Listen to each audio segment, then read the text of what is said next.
پھر اسے اپنے نانے دادوں سے زخمی کرنے کی پوری کوشش کرتا تھا۔ چور، اس سے ادھر آ جا میرا جنگلی شیر۔ زرگام خان کے بال ارمغان خان کی چھوٹی چھوٹی مٹھیوں سے نکالتے اپنے کندھے پر بٹھاتے بہرام شاہ نے کہا تو بلائی نے گڑ کر ان سب کو دیکھا جو سب سے پہلے اس تک پہنچا تھا، لیکن وہ اس کے علاوہ باقی سب کے پاس چلا گیا تھا۔ وہ سب چھوٹے خان کے ساتھ کھیلے میں مصروف تھے۔ جبکہ کمرے کے سامنے سے گزرتے آئسان نے خاموش حسرت بڑی نظروں سے ان بھائیوں کو دیکھا تھا۔ ماں کا ہاتھ تھامے سر جھکائے آگے بڑھتا وہ کمرے سے آتی کھلکھلاہٹوں اور کہکو کی آوازیں سنتا ساتھی سے اپنی آنکھیں میچ چکا تھا۔ یہ محبت بڑی کھلکھلاہٹیں ہتھوڑے کی مانند احسان کے سر پر لگ رہی تھی۔ کئی باغی آنسو پلکوں کی بار توڑتے گالوں سے پھسلتے زمین پر گرے تو احسان نے سر اٹھا کر گردن ترچھی کر کے پلٹ کر دیکھا جہاں وہ چاروں ایک چھوٹے سے بچے کو کندھوں پر بٹھائے ایک دوسرے سے باتیں کرتے جا رہے تھے، جسے دیکھ دم ایک دکھ بڑی مسکراہٹ نے احسان کے ہونٹوں کا احاطہ کیا تھا۔ پھر وہ خاموشی سے سر جھکائے اپنی ماں کے ساتھ سیڑھیاں چڑھتے اپنے کمرے کی جانب بڑھ گیا۔ وقت نے تو گزر ہی جانا ہوتا ہے، وہ کبھی بھی ہم انسانوں کے افسوس کرنے، رونے، تڑپنے یا سنبھلنے کے لیے نہیں رک سکتا، لیکن وہ گزرتے ہوئے ہی لمحوں میں ہماری زندگیوں کو بدلتا رہتا ہے۔ وقت ہمیں اپنے ہر موسم سے ملاتا ہے، ہر موسم کے رنگ دکھاتا ہے۔ آنسو، خوشی، غم، تکلیف، بچھڑ جانا، مل جانا، تڑپنا، سسکنا، راحت، وصل، ہجر، یہ سب وقت کے ہی تو موسم ہے، اور ہم سب کو زندگی میں ایک بار ان سب سے گزرنا ہی پڑتا ہے۔ پھر چاہے ہم کتنے ہی ماں باپ کے لاڈلے کیوں نہ ہو، کتنا ہی احتجاج کیوں نہ کالے، وقت کی گھڑیوں میں پروئی یہ موسم ہم سب کے نصیب کا حصہ ہے۔ میں اگر تم سے کچھ مانگوں تو کیا تم مجھے بنا سوال جواب کے سونپ دو گے؟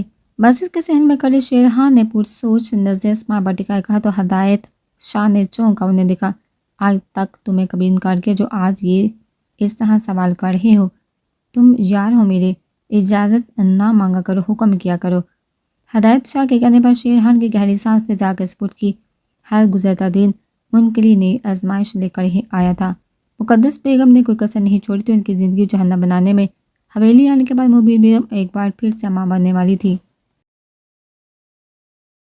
جب مقدس بیگم نے دائی کو پیسے دے کر ان کا بچہ ضائع کروا دیا، یہ بات جب دائی کے بیٹے نے شیر خان کو بتائی تو انہیں سانس لینا مشکل لگا، اور جب انہیں پتہ چلا کہ وہ اب کبھی ماں نہیں بن سکتی تو شیر خان کو پاؤں تلے زمین نکلتی محسوس ہوئی۔ یہ بات انہیں کافی دیر بعد پتہ چلی تھی۔ تب اگر مقدس بیگم ماں بننے والی نہ ہوتی تو وہ شاید انہیں جان سے مار دیتے، لیکن اپنی ہونے والی اولاد کا سوتے وہ خون کے گھونٹ بڑھ کر رہ گئے۔ اس رات کو سینے میں ہی دفن کر لیا۔ حویلی میں آئے دن مقدس بیگم کا کسی نہ کسی بار بار جھگڑنا لازم تھا، اور آج کل تو ان کا بھائی جیل سے واپس آیا ہوا تھا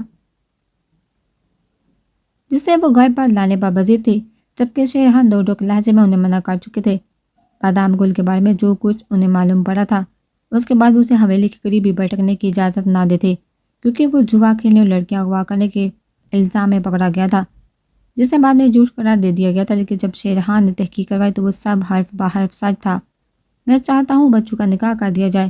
شیر خان کے فتح کن لہجے پر وہاں آتے بہادر خان اور سمیر شاہ نے چونک کر دیکھا۔ یہ کیا کہہ رہے ہیں لالا؟ بچے ابھی چھوٹے ہیں، انہیں خود کی سمجھ نہیں، اس رشتے کی کیا سمجھ ہوگی؟ تم خاموش رہو بہادر، تم بتاؤ تم نے یہ بات کیوں کی؟ شیر، اتنا بڑا فیصلہ کیسے لے لیا؟ ہم بچوں کے ساتھ ایسا ظلم نہیں کر سکتے، یہ ان کی زندگی بھر کا سوال ہے۔ بہادر خان کو ٹوکتے شیر خان کے روبرو کھڑے ہوتے دو ٹوک لہجے میں کہا تو شیر خان نے تلخی سے مسکراتے سر جھٹکا۔ ظلم سے بچانے کے لیے ہی کر رہا ہوں، میں اپنے بیٹے کو برباد ہوتے نہیں دیکھ سکتا شاہ۔ میرا زرگام بہت معصوم ہے، بہت محبت کرتا ہے اپنی ماں سے، وہ جو کہتی ہے زرگام خان کے لیے پتھر پر لکیر ہوتا ہے۔ میں نے اپنے بیٹے سے کبھی سخت لہجے میں بات نہیں کی کہ وہ عورت اسے جوتوں پر اسے اس کی صفاقی سے مارتی کہ جب تک وہ اپنے ہوش نہ کھو دے اسے ترس نہیں آتا، اور وہ بیوقوف ماں کی ہر مار کھانے کے بعد بھی اس پر جان نچھاور کرنے کو تیار رہتا ہے۔ مجھے نہیں پتا کتنی سانسوں کی مہلت ہے، بہت تھکا دیا ہے زندگی نے یار، اپنے جیتے جی اپنی بیٹی کی زندگی کا فیصلہ کرنا چاہتا ہوں۔ میں نہیں چاہتا میرے بعد وہ عورت اپنی خواہشات یا ضد کے پیچھے میری بیٹی کی زندگی خراب کرے، یا اپنے جیسی عورت میرے زرگام کے لیے چنے۔ اس لیے میں عقیدت کو مانگتا ہوں، جانتا ہوں تمہاری بیٹی کے دیتا ہے جو بیٹا ماں کا ہر ساتھ ظلم ہے، لیکن میرا دل گواہی ظلم برداشت کر کے اف نہیں کرتا۔ اس کی ہر بات کو حکم سمجھتا ہے، وہ اپنی ماں کے ساتھ کبھی ناانصافی نہیں ہونے دے گا، کبھی بھی اپنی بیوی کے آنسو کی وجہ نہیں بنے گا۔ میں نے اپنے بیٹے میں بہت ٹھہراؤ دیکھا ہے شاہ، وہ رشتوں کو ان کے مقام پر رکھ آگے چلنے والوں میں سے ہیں۔ وہ اپنی ماں سے اگر محبت کرے گا تو بیوی سے عشق بھی کرے گا، وہ ڈال بننے کا ہر تکلیف ہر ظلم خود برداشت کر لے گا، مگر اپنی بیوی پر آنچ نہیں آنے دے گا۔ میرا دل کہتا ہے یار، نام بڑا لہجے میں کہتے آخر میں ہاتھ جوڑے تو ہدایت شاہ نے طرف کا آگے بڑھتے شیرحان کے ہاتھ اپنے ہاتھوں میں تھامے۔ تو یقین رکھ شیرحان، تیرا فیصلہ کبھی غلط نہیں ہوگا، مگر یہ بھی یاد رکھنا، اگر تمہارا بیٹا ڈال بننے والوں میں سے ہے تو میری بیٹی بھی باپ کی طرح محبت کرنے والوں پر جان نشاور کرنے والی ہے۔ تمہاری بیٹی کو ڈال نہیں بننے دے گی، نہ اس پر آنچ آنے دے گی، بلکہ اس کے کندھے سے کندھا ملا کر کھڑی ہونے والی ہوگی۔ ہر مشکل کا مقابلہ اس کے ہم قدم ہو کر کرے گی۔ وہ عقیدت ہدایت شاہ ہے، اس میجر کی بیٹی، جو فیصلہ اس کا باپ کرے گا اس پر خاموشی سے سر جھکا دے گی، مگر جو اس کے شوہر کی طرف نگاہ اٹھائے گا اس کا سر گردن سے جدا بھی کر دے گی۔ یہ میرا دل کہتا ہے۔ شیرحان کو گلے لگاتے مسکرا کر کہا تو بہادر خان نے مسکرا کر اپنے بھائی کو دیکھا۔ ایسے دل ہمیں بھی چاہیے جو مستقبل بناتے ہو۔ ہمارے دل نے تو جب بھی بتایا پیٹ کا پیغام ہی پہنچایا ہے، جیسے ابھی کہہ رہا ہے کہ شدید بھوک لگی ہے اور ہمارا ماننا ہے کہ دل کے اس پیغام کا فوراً جواب دینا چاہیے۔ بہادر خان کے مسکرا کر کہنے پر ان چاروں کے کہہ کے فضا میں گونجے، جبکہ دور کھڑی تقدیر نے مایوسی سے سر چٹکتے بادلوں کی اوٹ میں خود کو چھپا لیا۔ لاکھ مقدس بیگم کے احتجاج کے باوجود بھی شیرحان اور ہدایت شاہ نے سب کو نکاح کے لیے راضی کر لیا۔ چند دن پہلے عقیدت شاہ کو زرگام خان کے نکاح میں دے دیا گیا۔ رات کے 2:30 بجے کا وقت تھا جب شیرحان کی بے چینی سے آنکھ کھل گئی۔ چٹکے سے اپنی جگہ سے اٹھے انہوں نے اپنے دائیں جانب لیٹی مبین بیگم کو دیکھا، جو پلوشہ خان کو سینے سے لگائے گہری نیند میں تھی۔ مبین بیگم نے سچ میں اپنی محبت کا حق ادا کیا تھا۔ انہوں نے زرگام اور پلوشہ کو اپنی اولاد کی طرح چاہا تھا، انہیں اتنی ہی محبت دی جتنی آئسان کو دی۔ 5 سالہ پلوشہ کے بال میں نرمی سے ہاتھ پھیرتے شیرحان بیٹھ سے نیچے اترتے، اپنی اجرک کندھوں کے گرد پھیلائی اور کمرے کا دروازہ کھول کر باہر آئے۔ مقدس بیگم کے کمرے کے آدھے کھلے دروازے کو دیکھ اندر داخل ہوئے تو وہ کہیں نظر نہ آئی، تو حیرت سے شیرحان نے ارد گرد نگاہ دوڑائی۔ مقدس تم اندر ہو کیا؟ واز چم کے دروازے کے قریب ہی کھڑے ہو کر پکارا، مگر اندر سے کوئی جواب نہ پا کر انہیں شدید حیرت ہوئی۔ پری 40 سے ماتھا بسرتے بس جلدی سے کمرے سے باہر نکلے تو قدم خود بخود زرگام خان کے کمرے کی جانب بڑھے۔ کمرے سے گٹی گٹی آوازوں کو سنتے شیرحان پریشانی سے اندر داخل ہوئے، مگر نظر آتے منظر کو دیکھ انہیں لگا وہ ایک قدم آگے بڑھائیں گے تو زمین میں دھنس جائیں گے۔ آج اس عورت نے اپنی سفاکی کی ساری حدیں پار کر دی تھی۔ مم میرا کہاں ٹالو گے؟ اس ناگن کی بیٹی کو میری بہو بناؤ گے؟ زرگام خان کے چہرے پر تکیہ رکھے پاگلوں کی طرح ایک ہی بات کو دہراتی وہ زرگام خان کے تڑپتے وجود کو فراموش کیے ہوئے تھی۔ ہوش میں آتے شیرحان ایک جست میں مقدس بیگم کے قریب پہنچے اور بازو سے تھام کر اپنے سامنے کرتے ہوئے نہ جانے کتنے ہی بے ذریعہ تھپڑ ان کے چہرے پر رسید کر چکے تھے۔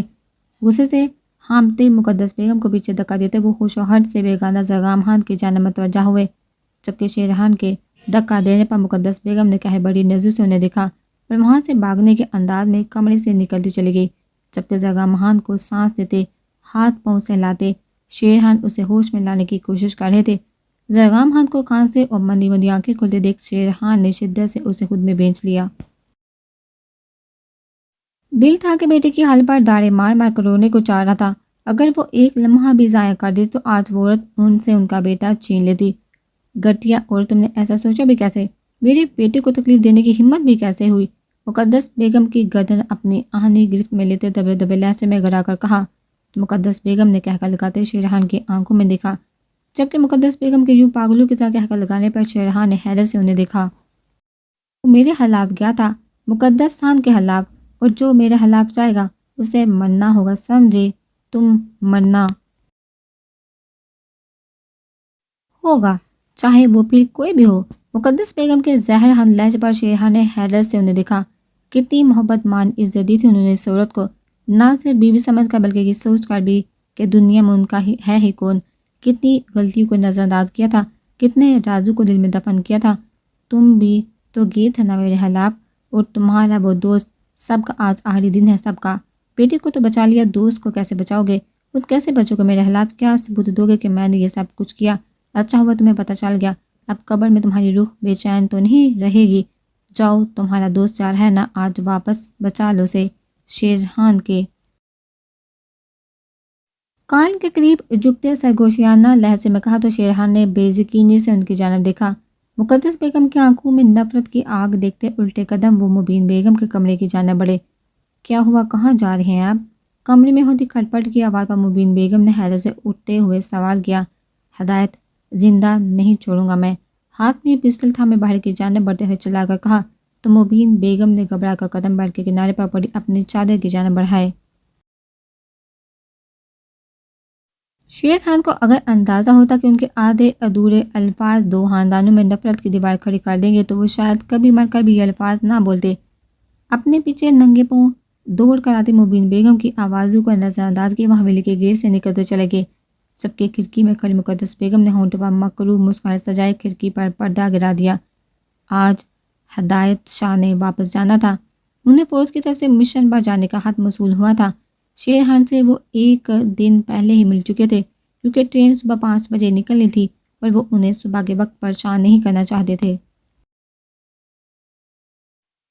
شیرخان کو اندازہ تھا کہ وہ کھیتوں سے گزرتی نہر سے ہوتے آگے سرسبز کھلے میدانوں کی جانب سے ریلوے اسٹیشن جائیں گے، اس لیے بھاگنے کے انداز میں کھیتوں اور نہر سے ہوتے میدان میں آئے تھے۔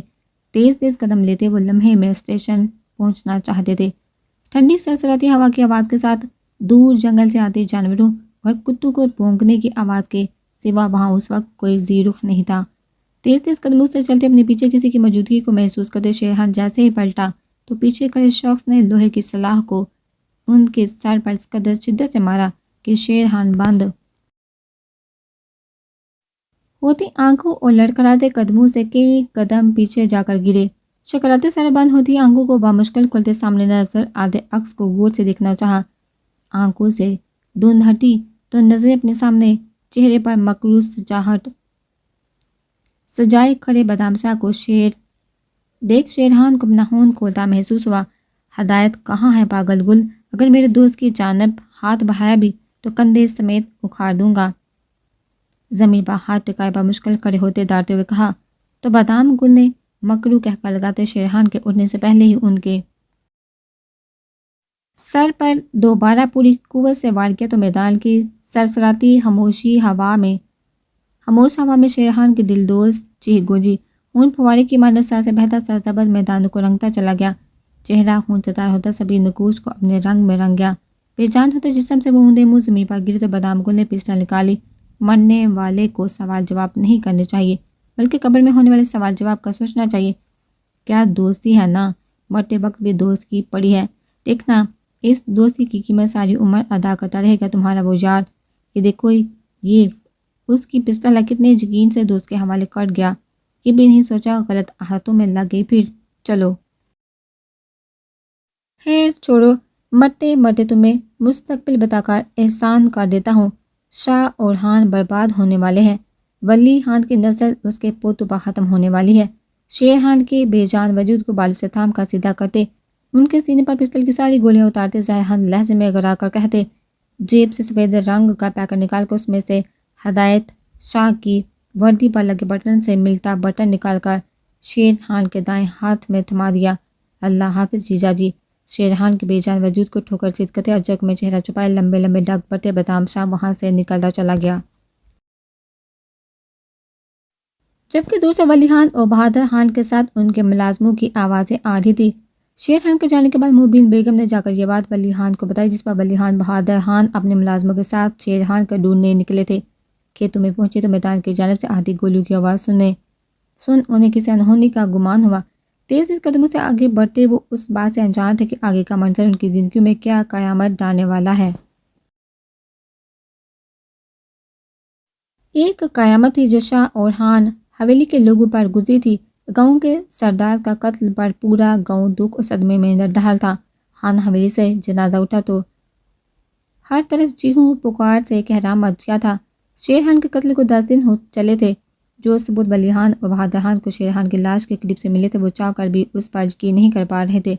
پولیس معاملے کی چھان بین میں مصروف تھی اور بہادر اور ولیحان اس امید پر چپ تھے کہ اللہ کرے کہ وہ ثبوت جھوٹ ثابت ہو جائیں۔ ان کا دماغ شیرحان کا جگری یار ان کا یار ہی رہے، دشمن نہ ثابت ہو جائے۔ ولیحان اور بہادرحان اس وقت مردانہ خانے میں بیٹھے تھے جب انسپکٹر جبار وہاں داخل ہوا۔ سلام دعا کے بعد وہ ایک نظر دائیں جانب سے چکائے بیٹھے سمیت شاہ وار ڈالتا ولیحان کے سامنے بیٹھ گیا۔ بتاؤ انسپکٹر، کیا بنا؟ مجرم کون ہے؟ دیکھیے ولیحان صاحب، میں یہ بات اس طرح کرنا تو نہیں چاہتا تھا اور نہ ہی یہ بات میں تھانے میں کسی کے سامنے کرنا چاہتا تھا۔ اب مدعے کی بات پائے انسپکٹر، یہ 10 دن سولی پر کاٹنے کے مترادف تھے ہمارے لیے۔ میرے بھائی کا قاتل زندہ ہے اور ہم ہاتھ پہ ہاتھ دھرے بیٹھے ہیں۔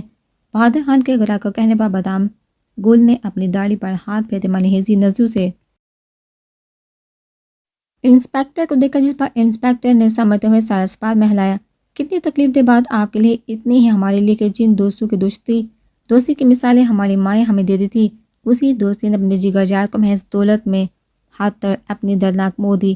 داجی، آپ شاید جانتے نہیں، یہ بات تفتیش کے دوران معلوم ہوئی ہے کہ ہدایت شاہ نے نکاح پر حق مہر کے نام پر شیرحان کی آدھی دولت اپنی بیٹی کے نام لکھوائی ہے، اور اب وہ اپنے بیٹے سے پلوت شاہ بیٹیاں کا نکاح باقی کی جائیداد ہدایت کے نام لکھوا کر کرنا چاہتے تھے۔ ہدایت شاہ نے جانے سے پہلے تک فیصلہ کرنے کا وقت دیا تھا شیرحان کو، اور جب شیرحان نے قتل کے دن صبح جا کر انکار کیا تو ہدایت شاہ نے غم و غصے سے پاگل ہوتے ان کا قتل کر دیا۔ انسپکٹر کے ہونٹوں سے ادا ہوا ہر لفظ کسی تیر کی طرح ولیحان و بہادرحان کا دل چھلنی کر گئے تھے۔ ولیحان تو جیسے اپنی جگہ ڈر گئے تھے، دونوں ہاتھوں میں سر تھامے وہ بے یقینی سے انسپکٹر جبار کو دیکھ رہے تھے۔ ارے نکل کلمو ہی یہاں سے، ورنہ جان سے مار دوں گی۔ عقیدت شاہ کو بازو سے دبوچے سیڑھیوں سے گھسیٹتے لاؤنج میں لا کر دھکا دیا تو کشف بیگم تڑپ کر آگے بڑھی۔ کیا کر رہی ہیں بابی؟ معصوم بچی پہلے بہار میں تپ رہی ہے اور اب ایسا سلوک کر رہی ہیں۔ عقیدت کو باہوں میں بڑھتے ٹوکتے ہوئے کہا تو مقدس بیگم اپنا سینہ پیٹتی وہیں زمین پر بیٹھتی چلے گی۔ قاتل کی بیٹی ہے، میرے شیرحان کو مار دیا، اس کے باپ نے میرے بچوں کو یتیم کر دیا، سب اس ڈائن کی نحوست کی وجہ سے ہوا ہے۔ مقدس بیگم کے چلانے کی آواز سنتے سب وہیں جمع ہونے لگے تھے۔ سیڑھیوں سے اترتے زرغام خان نے اپنی انگارہ ہوتی نظروں سے اپنی ماں کو دیکھتے کشف بیگم کے حصار میں تھر تھر کانپتی عقیدت شاہ کو دیکھا۔ دل اس وقت ہر احساس سے عاری تھا، نگاہوں کے سامنے باپ کا خون میں لپٹا وجود گھوم رہا تھا۔ نظر بے صحت اپنے ہاتھوں پر کے جن سے جان چاور کرنے والے باپ کو قبر میں اتارا تھا۔ یہ کیا کہہ رہی ہیں بابی؟ ایسا نہیں ہو سکتا۔ ہدایت بھائی، ارے چپ کرو تم۔ آپ بتائیے داجی، کیا نہیں سچ کہہ رہی میں؟ بتائیے انہیں کہ آپ کے داماد نے قتل۔ مقدس بیگم کے تجزیہ لہجے پر کمرے سے نکلتی مبین بیگم نے لڑکھڑاتے ہوئے بمشکل دروازے کو تھاما۔ میری بات پر یقین نہیں تو اپنی اس شہیدی بابی سے پوچھ لیں، اس کے کمرے سے ہی گئے تھے، اس نے کیا بتایا تھا؟ ہدایت کا نام لے رہے تھے غصے میں۔ بس کر جائیں بابی، میری ہدایت ایسا کچھ نہیں کر سکتے، جھوٹ ہے یہ سب بابا۔ اب جانتے ہیں ہدایت ایسا مر کر بھی